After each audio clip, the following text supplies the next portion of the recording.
नमस्ते दोस्तों, मैं Harsh Kapoor, content creator, digital marketer और सोशल बूस्टर का फाउंडर। और आज से हम स्टार्ट करने जा रहे हैं पॉडकास्ट जर्नी। और आज के जो हमारे गेस्ट हैं वो मेरे गुरु हैं डॉक्टर साहिल वर्मा जी। और डॉक्टर साहिल वर्मा जी ने पिछले 15 सालों में काफ़ी बच्चों की लाइफ में पॉजिटिव चेंज लाए और काफ़ी नेशनल और इंटरनेशनल अवार्ड जीते। और thank you so much sir कि आप हमारे आज के पॉडकास्ट में आए। Thank you Harsh, it's my honour. आजकल का एजुकेशन सिस्टम सिर्फ एक बिजनेस बन गया, इस पर सर आप क्या कहना चाहोगे? नो डाउट हर्ष कि सवाल बिल्कुल सही है कि एजुकेशन सिस्टम बिजनेस है, प्योर बिजनेस है और बहुत लंबे समय से चलता हुआ आ रहा है। पर प्रॉब्लम ये है कि जो सिर्फ बिजनेस की तरह इसको चला रहे हैं या सिर्फ बच्चों को पढ़ाने के लिए चला रहे हैं, क्योंकि बहुत कम ऐसे स्कूल्स हैं जहां बच्चों को स्किल डेवलपमेंट मिल रही है। बड़े बड़े स्कूल्स, बड़े बड़े कोचिंग इंस्टीट्यूट्स अपनी एड्स कर रहे हैं, एसी रूम्स हैं, बड़े बड़े लेक्चर्स हैं, डिजिटल बोर्ड्स हैं, लेकिन प्रॉब्लम सॉल्विंग कहीं नहीं हो रही।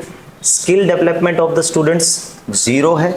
सिर्फ फोकस किया जा रहा है कुछ चुनिंदा बच्चों पे। उन बच्चों की फ़ोटोज़ लगती है और उन बच्चों की फ़ोटो लगा के अगले साल फिर हज़ारों एडमिशन्स लिए जाते हैं। तो मेरा ये कहना है कि अगर स्कूल को आप बिजनेस लेकर चल रहे हैं तो बिल्कुल गलत है। बिजनेस है, पैसा आ रहा है, बहुत अच्छा पैसा आ रहा है, लेकिन उस बिजनेस के साथ साथ जो बच्चे आपको पैसा दे रहे हैं, जिन बच्चों की वजह से, जिन फैमिलीज की वजह से आपका बिजनेस चल रहा है, उस बच्चे को आप क्या दे रहे हो?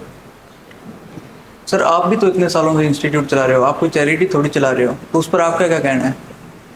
बिल्कुल, हम कोचिंग इंस्टीट्यूट चला रहे हैं, कोई चैरिटी नहीं है, बहुत हाई फीसिस हैं, लेकिन सवाल ये है कि हम दे क्या रहे हैं कि वही बच्चे 1 लाख 1.5 लाख रुपए स्कूलों में पे करने के बाद भी हमारे पास आ रहे हैं। या मेरे जैसे सैकड़ों ऐसे कोचिंग इंस्टीट्यूट है जहाँ बच्चा जा रहे हैं, कोई चैरिटी नहीं है, बच्चे को जाने की ज़रूरत पड़ रही है।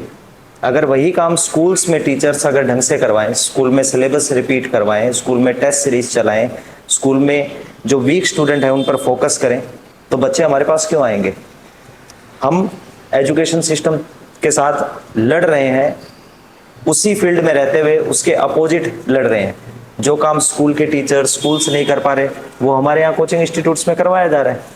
बच्चों की स्किल पे ध्यान दिया जाता है। यहाँ कोई टॉपर, कोई मीडियम रेंज का बच्चा नहीं होता, सब बच्चे को अलग अलग इंडिविजुअल जाके हम फोकस करते हैं, उन बच्चों पे, उन पे वर्क किया जाता है। अब मैं भी अगर कोचिंग इंस्टीट्यूट चला रहा हूँ तो मेरा टारगेट ये नहीं होता कि सिर्फ रिजल्ट लेके आना है, मेरा टारगेट ये है कि 100% रिजल्ट लेकर आना है।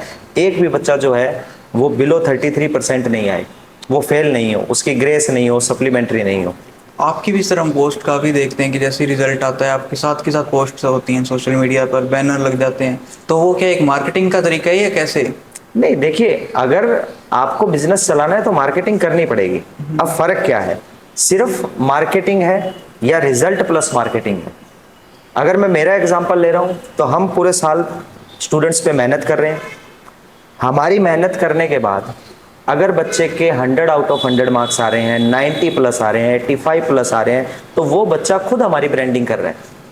सिर्फ ब्रांडिंग नहीं है, रिजल्ट प्लस ब्रांडिंग है। इसमें बहुत डिफरेंस है कि ये कोई खरीदे हुए स्टूडेंट्स नहीं है कि किसी भी इंस्टीट्यूट या स्कूल्स के तरह हम किसी बच्चे को खरीद कर लेकर आए हैं कि आप हमारी ब्रांडिंग कीजिए। नहीं, मेरे लिए ब्रांडिंग का मतलब ये है कि पेरेंट्स जब आकर कहे कि सर थैंक यू, आपने हमारे बच्चे की लाइफ बना दी, आपकी वजह से हमारा बच्चा जो है वो इतने अच्छे स्कोर कर पाया है। हमारे पास ऐसे भी बच्चे हैं जो उम्मीद खो चुके हैं कि हम शायद पेपर क्रैक नहीं कर पाएंगे, लेकिन पेपर क्रैक करने के बाद जब उनकी परसेंटेज आती है, एक सोची गई परसेंटेज से ज़्यादा जब परसेंटेज आती है, तो उनको ये प्राउड फील होता है कि हाँ, हमारा जो साल था वो बहुत अच्छा गया, हमने जो पढ़ाई की वो बहुत अच्छी की, हमें जो मेंटरशिप मिली वो बहुत अच्छी मिली। तो मेरे लिए ब्रांडिंग वही है। अगर हम अपना रिजल्ट दिखा रहे हैं तो हम मोटिवेट भी कर रहे हैं कि देखिए, अगर ये बच्चे कर सकते हैं तो आप क्यों नहीं कर सकते? सर मैंने आज तक ना काफ़ी बार ये देखा है कि एक ही बच्चे का नाम अलग अलग इंस्टीट्यूट लगा देते हैं। जैसे मैं अपने नाम की ले लूँ हर्ष, तो हर्ष नाम के जैसे 4-5 इंस्टीट्यूट्स में जा रहा है वो लड़का, हर एक सब्जेक्ट का, हर एक।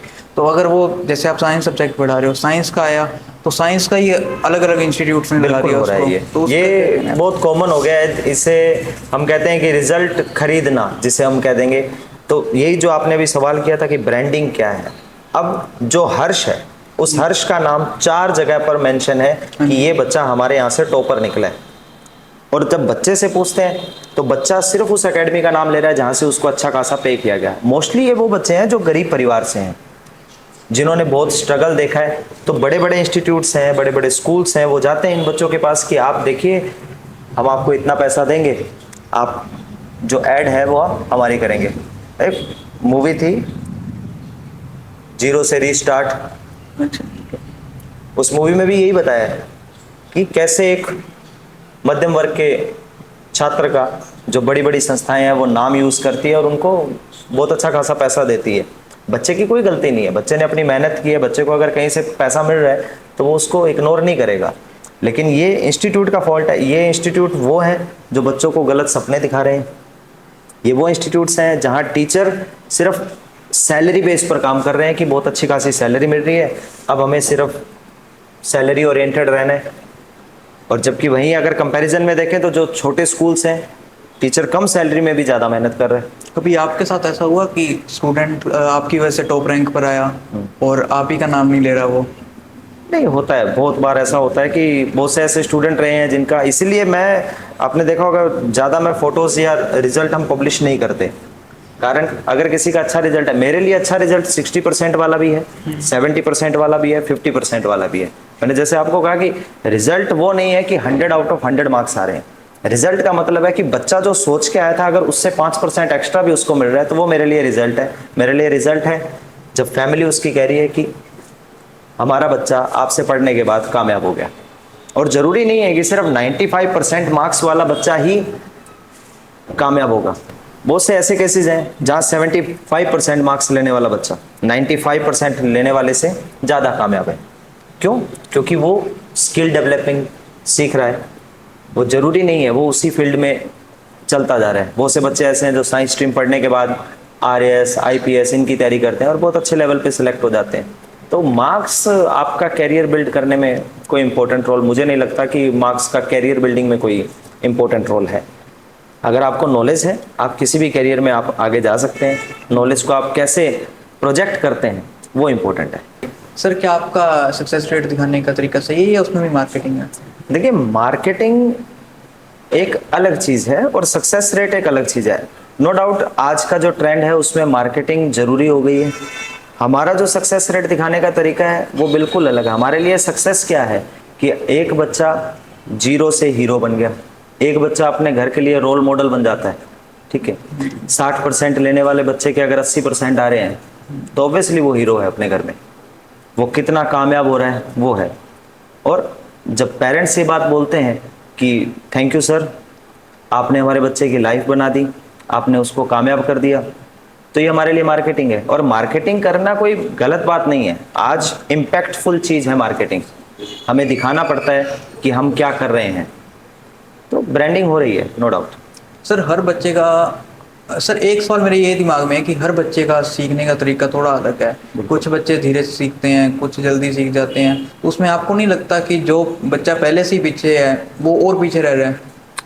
हाँ, जो स्कूल सिस्टम है उसमें ये आपको प्रॉब्लम देखने को मिलेगी कि 3 तरह के बच्चे हैं। एक फास्ट लर्नर है, एक मीडियम लर्नर और एक लेट लर्नर है। तो स्कूल क्या कर रहा है? स्कूल में टीचर जा रहा है, एक बोर्ड पे फिल करता है, सब बच्चे नोट कर रहे हैं, एक एग्ज़ाम सेट होता है और उस एग्ज़ाम का, चाहे वो डिफ़िकल्ट एग्ज़ाम है, मॉडरेट है या वो लाइट एग्ज़ाम है, वही सेम तरीके का पेपर सब बच्चे दे रहे हैं। स्कूल में हम ये बात ही नहीं कर रहे कि कोई बच्चा कमज़ोर क्यों है। एक्चुअल में जो कमज़ोर बच्चा है वो सबसे ज़्यादा मेहनत कर रहा है। उसके दिमाग में एक अलग मेहनत चल रही है, कॉपी में एक अलग मेहनत चल रही है। तो वो सिस्टम हमें बदलना होगा। और वहीं देखें कि इंस्टीट्यूट्स में ये सब चीज़ों को ओवरकम करते हैं। एक टीचर है वो उसी इंस्टीट्यूट में उसी तरीके के बच्चों को अलग अलग जोन से पढ़ाता है। वो प्रॉब्लम समझता है कि हाँ, इस बच्चे की लर्निंग में क्या दिक्कत आ रही है, इसको हम उस पर काम कैसे करें। स्कूल 7 to 2 है या 8 to 2 है, तो वो एक फिक्स काम किया जा रहा है वहाँ पे। वहाँ सिर्फ सक्सेस रेट दिखाई जा रही है, ये दिखाया जा रहा है कि हमारे स्कूल से कितने बच्चे टॉप निकले। वो ये कभी नहीं दिखाते कि हमारे स्कूल से बच्चे पीछे कितने रह गए। उन पीछे रहने वाले बच्चों में हाथ किसका था? सिर्फ अकेले स्टूडेंट का हाथ तो नहीं है, स्कूल एजुकेशन सिस्टम का भी हाथ। टीचर्स का भी हाथ है। सर मैंने जहाँ तक नोटिस किया कि आजकल इंस्टीट्यूट भी स्कूल जैसे ही हैं, फीस भी उनके बराबर है। ठीक है, बच्चे भी 100 उन्होंने कर रखे हैं, 200 कर रखे हैं। और मेरे को नहीं लगता कि एक टीचर 1 to 1 हो सकता है कि हाँ हर बच्चे को पर्सनली समझाए। कि 1 घंटे का क्लास टाइम है और उसमें आप कितने बच्चों को समझा लोगे? 50 बच्चों को समझाना तो पॉसिबल नहीं है अगर मेरा डाउट वो क्लियर ही नहीं हो पा रहा क्वेश्चन पर। बिल्कुल सही कहा हर्ष कि जो इंस्टीट्यूट्स हैं वहाँ भी गैदरिंग होती जा रही है। स्कूल्स में बच्चे फाउंडेशन एडमिशंस ले रहे हैं और कोचिंग इंस्टीट्यूट्स में भाग रहे हैं। ये तो आपने बोल दिया कि जो ऑफलाइन बैचेस चल रहे हैं, यहाँ ऑनलाइन का भी एक नया क्रेज चला है आजकल कि 1100, 1500, 2000, 2500 फीस के अंदर ऑनलाइन कोर्सेज लिए जा रहे हैं। अच्छा, बच्चा मेंटली इतना प्रिपेयर नहीं है, 11th-12th क्लास का बच्चा, 9th-10th क्लास का, आफ्टर ऑल ही और she is of 16 to 18 years old, तो वो 2-2500 के कोर्स में ऑनलाइन पढ़ रहे हैं। सारा कुछ उसे खुद को करना है, सिर्फ वो एक रिकॉर्डेड लेक्चर देखा जा रहा है, 1 to 1 वहाँ कोई बात नहीं हो रही। अगर आते हैं ऑफलाइन इंस्टीट्यूट्स पर, तो ऑफलाइन इंस्टीट्यूट्स में अगर आप देखें तो 50 बच्चे, 100 बच्चों की गैदरिंग है, एक टीचर, 1 आवर की क्लास है। पहली बात तो क्लास 1 आवर की होनी भी नहीं चाहिए। जो करिकुलम है उसमें क्लास होनी चाहिए 40 to 45 मिनट्स। 10 मिनट टीचर आए, बच्चे से बात करें, उसी क्लास में हंसी मजाक भी होना चाहिए, बच्चे को लाइट फील करवाना चाहिए। आज बच्चा किस मूड से घर से आया है, क्या उसके दिमाग में चल रहा है, हमें वो सीखना पड़ेगा, हमें वो बच्चों को पूछना पड़ेगा। ये चीज़ 40, 45, 50 मिनट या 1 घंटे की क्लास में कोचिंग इंस्टीट्यूट्स में भी नहीं होता कि प्रॉपर बच्चों पे फोकस किया जा सके। इसीलिए शॉर्ट क्लासेस होनी चाहिए, 30-35 स्टूडेंट्स इनफ होने चाहिए जहाँ तक मेरा हिसाब है। और बाकी एक क्रेज चल रहा है, एक बच्चा जब अपना पूरा 1 साल खराब कर देता है उसके बाद उसको रियलाइज़ होता है कि काश मैं ऐसी जगह जाता जहाँ स्ट्रेंथ कम होती, क्वालिफाइड टीचर होते और हम अच्छे से नॉलेज को गेन कर लेते वो चीज़।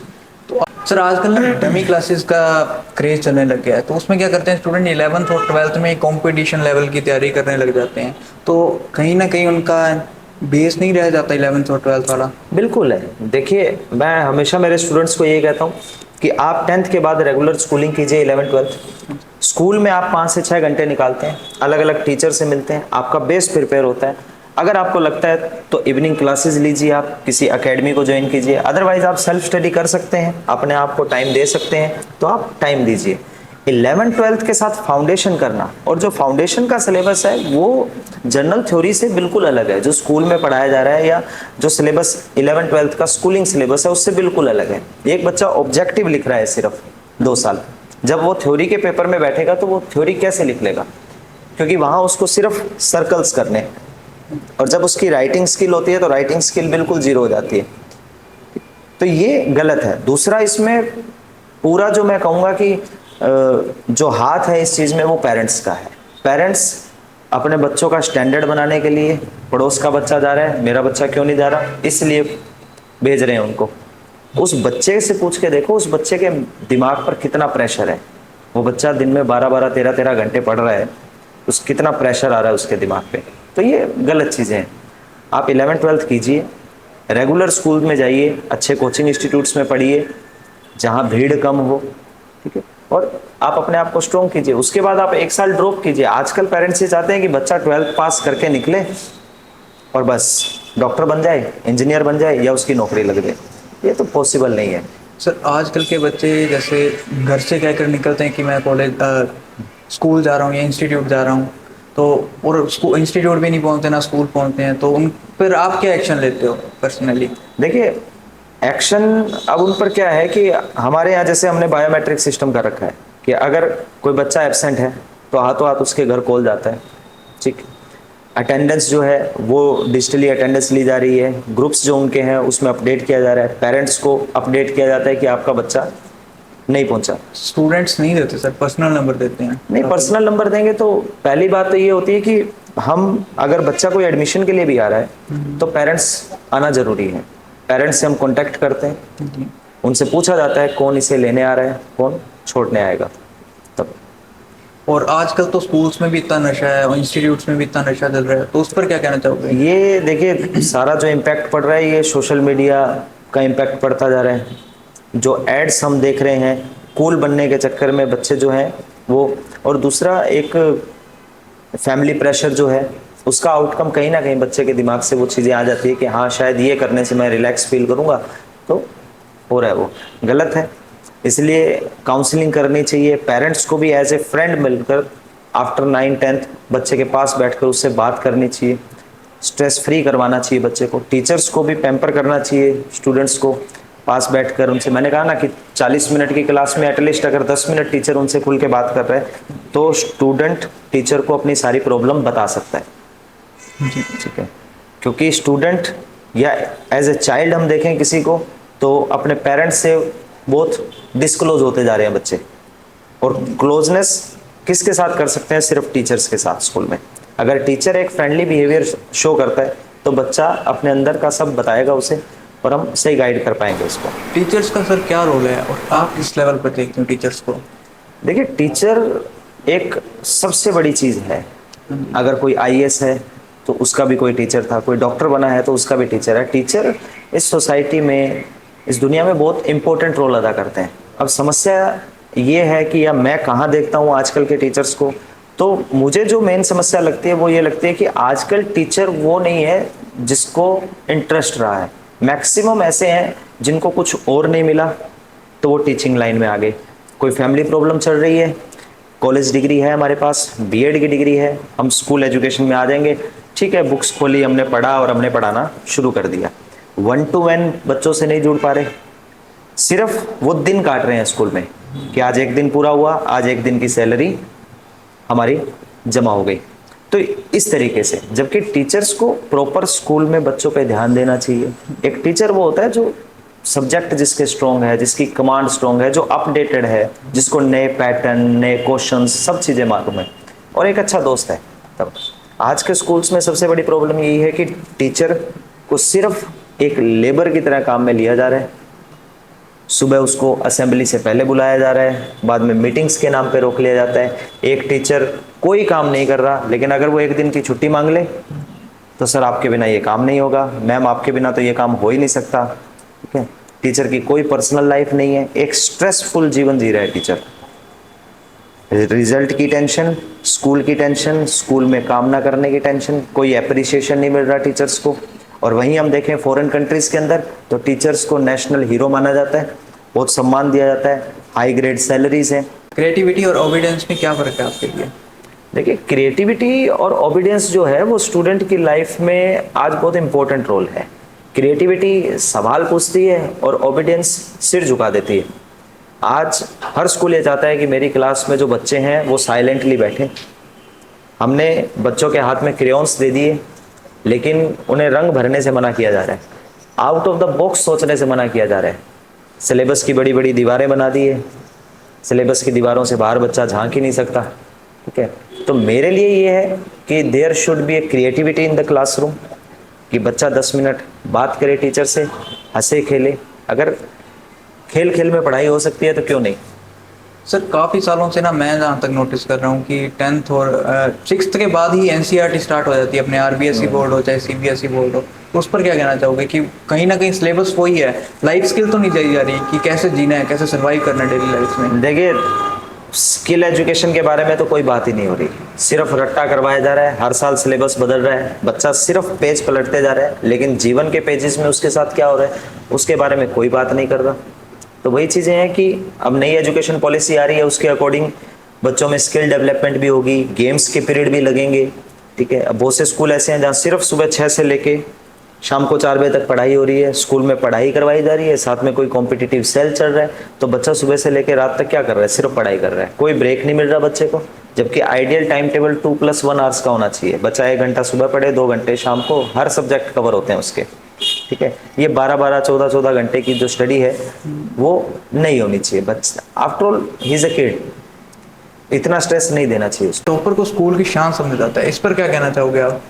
देखिए, नो डाउट टॉपर स्कूल की शान है, स्कूल की प्रतिष्ठा बढ़ा रहा है वो, लेकिन समस्या औसत बच्चों के साथ आ रही है कि जो एवरेज स्टूडेंट है उसका क्या, उसका कहीं नाम क्यों नहीं दिया जा रहा। तो इसके लिए क्या है कि स्कूल्स में ऐसी चीज़ें होनी चाहिए जिससे कि हर बच्चा जो है वो उसमें पार्टिसिपेट कर सके। टॉपर भी तो कभी एवरेज था, और टॉपर कैसे बना? जब उसको एक अच्छा टीचर मिला इसलिए वो टॉपर बन गया। लेकिन जो एवरेज स्टूडेंट है उसको हम कब मोटिवेट करेंगे? एक सांत्वना पुरस्कार देकर, एक मोमेंटो देकर उसको शांत कर देते हैं। उसकी कहीं कोई फोटो नहीं आ रही, हो सकता है वो किसी और स्किल में अच्छा हो, टॉपर से भी ज़्यादा अच्छा हो। तो लर्निंग स्किल्स पे, क्रिएटिविटी पे, गेम्स पे अगर हम ज़्यादा फोकस करें एजुकेशन के साथ साथ, तो अच्छा रिस्पॉन्स मिल सकता है जो एवरेज स्टूडेंट। आजकल का एजुकेशन सिस्टम क्या मार्क्स ओरिएंटेड है? बिल्कुल, आजकल का जो एजुकेशन सिस्टम है वो मार्क्स ओरिएंटेड है। उसका मेन रीज़न है दबाव, प्रेशर जो बच्चों पे डाला जा रहा है। वो प्रेशर किसका है? वो सोसाइटी का प्रेशर है, फैमिली का प्रेशर है, एजुकेशन सिस्टम का प्रेशर है कि अगर आप 100% मार्क्स नहीं लेके आओगे, 95% मार्क्स नहीं लेके आओगे, तो आपको कोई जानेगा नहीं, आपको कॉलेज नहीं मिलेगा। तो इस प्रेशर में बच्चा क्या कर रहा है? दिन रात पढ़ाई कर रहा है, 12 से 18 घंटे वो पढ़ाई कर रहा है, स्ट्रेस ले रहा है, ठीक है। और इसी स्ट्रेस के चक्कर में बहुत से ऐसे बच्चे हैं जो सुसाइड कर लेते हैं। अगर उनको जो एक लिमिट दी है कि 95% से कम आ गए तो शायद हमें समाज इग्नोर करना शुरू कर देगा, फैमिली हमें रिस्पॉन्स देना बंद कर देगी, हमारी वैल्यू डाउन हो जाएगी। तो ये गलत है। इसमें स्कूल्स को काम करना चाहिए, पेरेंट्स को इन्वॉल्व होना चाहिए। आज के टाइम में अगर हम पेरेंट्स की बात करें तो स्कूल से जब बच्चा घर आ रहा है तो पेरेंट्स उसको ये नहीं पूछ रहा कि आज तुमने क्या सीखा है। पेरेंट्स ये देख रहे हैं कि आज तुम्हारी वर्कशीट थी, उसमें तुम्हारे मार्क्स कितने कटे हैं, क्या तुम्हारे मार्क्स पूरे आए हैं, 0.25 कटा है, हाफ मार्क्स कटा है, 1 मार्क्स कटा है, तो क्यों कटा है। फिर वो उसे डांट रहे हैं, उसकी प्रॉब्लम नहीं सुन रहे कि ये क्यों हुआ, तुम्हें क्या चीज़ समझ नहीं आई। उसे प्यार से बिठाकर उसके प्रॉब्लम्स का कोई निराकरण नहीं किया जा रहा, सिर्फ दबाव डाला जा रहा है कि अगर वो बच्चा इतने ला सकता है तो तू भी। सबकी थिंकिंग अलग है, सबका स्टेट ऑफ माइंड अलग है, तो हर बच्चे को अलग तरीके से करना चाहिए। कोचिंग इंस्टीट्यूट्स का ही प्रेशर है बच्चों पर? बिल्कुल प्रेशर है कोचिंग इंस्टीट्यूट का, क्योंकि स्कूल अपना काम ढंग से नहीं कर रहा। अगर स्कूल अपना काम ढंग से करे तो बच्चा सिर्फ सेल्फ स्टडी करके अपने आप को आगे ले जा सकता है। लेकिन कोचिंग इंस्टीट्यूट का जो प्रेशर बनता जा रहा है स्टूडेंट्स पर, वो बच्चों को और ज़्यादा दबा रहा है।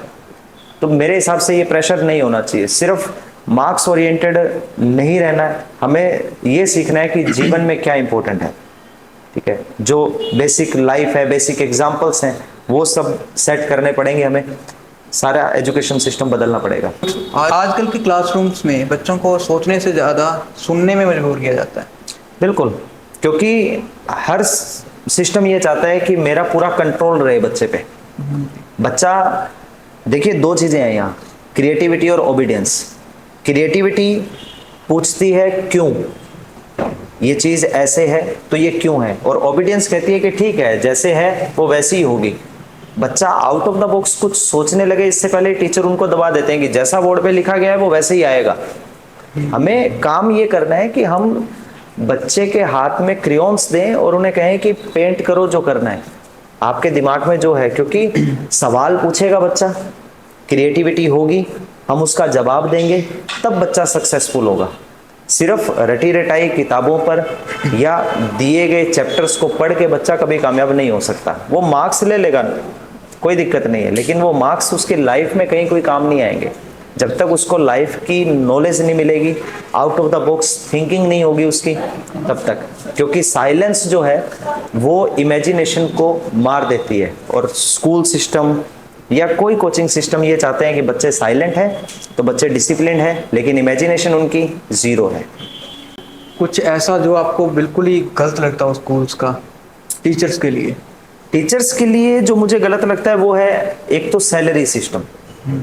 टीचर्स की सैलरी बहुत कम है, वर्कलोड बहुत ज़्यादा है। मेरे हिसाब से टीचर्स को स्कूल में सिर्फ सैलरी ओरिएंटेड या वर्क ओरिएंटेड नहीं रखना चाहिए। टीचर्स को एप्रिसिएशन मिलना चाहिए, रेगुलर क्लासेस होनी चाहिए टीचर्स के लिए। टीचर्स के लिए ट्रेनिंग प्रोग्राम्स होने चाहिए स्कूल्स में, बताया जाए उनको किस तरह पढ़ा सकते हैं, किस तरह आप बच्चों को मोटिवेट कर सकते हैं, किस तरह खुद मोटिवेट हो सकते हैं। और जो तीसरी और सबसे बड़ी प्रॉब्लम है सैलरी की, बहुत कम सैलरीज हैं। अगर टीचर्स की सैलरी में हर साल थोड़ा सा भी इंक्रीमेंट करते हैं तो वो 10% ज़्यादा काम करेगा। कुछ ऐसा कि जो आपको पर्सनली डार्क लगता हो? पर्सनली डार्क जो मुझे लगेगा वो ये होगा कि